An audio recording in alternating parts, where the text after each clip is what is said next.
So the DNS policy is the ability to control various DNS names as they're being resolved by some endpoints. So an example here of a policy is evil.com. So we're saying this policy applies to when the domain evil.com is being resolved.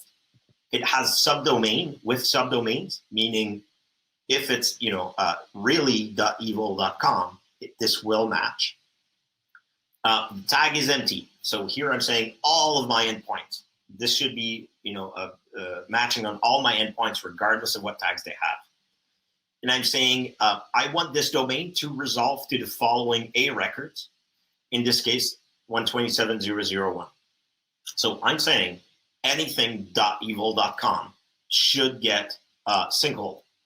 If you're doing security and in enterprise, you know that this is really, really, really useful.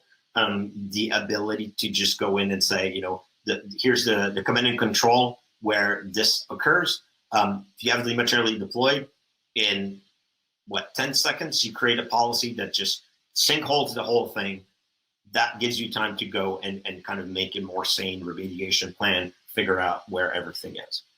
So you can do that for, this is an example of like sinkholing, but you can also create your own DNS. So we internally have our own Go links. So the ability to say, for us, test server.srv, I want this to be our internal DNS records. Maybe we expose some internal resources to this. So I can say, I want this convenience DNS to resolve for all the endpoints that have the finance tag. And here's the IP where I want this to resolve. And I'm not interested in subdomains. I just really want test server.srv. So in the case of Go links, you could say anything Go resolves to a specific Go link server where you can do kind of your whole internal portal if you'd like, things like that.